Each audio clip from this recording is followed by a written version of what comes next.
Pascal Erhardt, bonjour. Bonjour.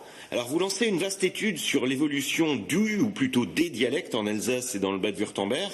En 50 ans, ce qui est relativement court pour une langue, les pratiques ont beaucoup évolué. Oui, en fait, ce qui nous intéresse, c'est pas tant la quantité de personnes qui parlent alsacien, c'est pas une étude qui porte sur la proportion de personnes qui parlent alsacien, c'est plutôt sur les pratiques en elles-mêmes. Donc on s'intéresse à la manière dont les gens parlent. Est-ce qu'ils parlent de la même manière qu'il y a 50 ans, etc. Et effectivement, on cherche à voir s'il y a eu des évolutions sur les 50 dernières années. Est-ce qu'il y a des influences du français? Est-ce que les dialectes, les variations des dialectes diminuent ou pas? C'est le genre de questions qu'on se pose. Alors la grande tendance, si j'ai bien compris, c'est que les dialectes se nationalisent, alors que paradoxalement, les frontières se sont ouvertes. Oui et non. En fait, il y a deux choses. Les dialectes sont répartis de manière horizontale depuis des siècles. Ça veut dire qu'on ne parle pas le même dialecte dans le nord que dans le sud. Et ce qui nous intéresse maintenant, c'est de savoir si, en plus de ces frontières linguistiques nord-sud, il y a une frontière qui serait apparue au niveau du Rhin, entre les deux États français et allemands, sur le plan linguistique, puisque, a priori, les dialectes des deux côtés du Rhin sont les mêmes. Or, maintenant, on s'intéresse aux évolutions vers un standard vers un dialecte supra-régional du côté allemand, et on cherche à voir si, du côté alsacien, il y a une influence du français plus importante, et s'il y a une neutralisation ou pas de la différence. Alors vous soulignez l'importance des médias, mais on capte par exemple aussi les chaînes allemandes en Alsace. Ça devrait conduire à une certaine uniformisation et il n'en est rien.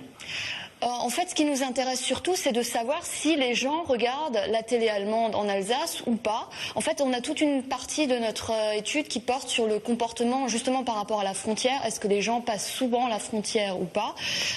Est-ce qu'ils ont des contacts en Allemagne, etc. Et donc la question des médias, c'est de savoir si les gens ont encore l'habitude de regarder la télévision allemande ou d'écouter la radio allemande plutôt que la française. Alors, il y a une autre bagarre aussi, c'est la traditionnelle, Haut-Rhin-Bas-Rhin.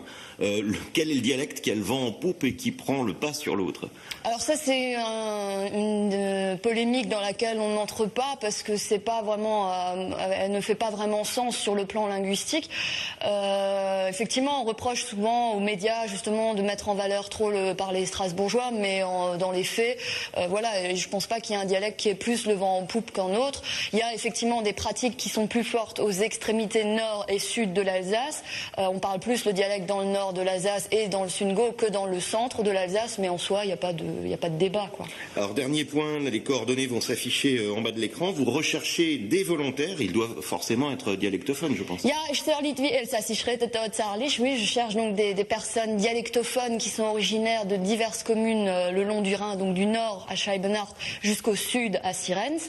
Il y a 21 communes en tout, et dans ces communes, on cherche des personnes qui ont entre 60 et 70 ans et entre 25 et 35 ans, donc pour participer à ces enquêtes basées sur un questionnaire, un entretien qui dure environ 1 heure, 1 heure et demie. Je vais chez les gens, donc n'hésitez pas à me contacter pour participer.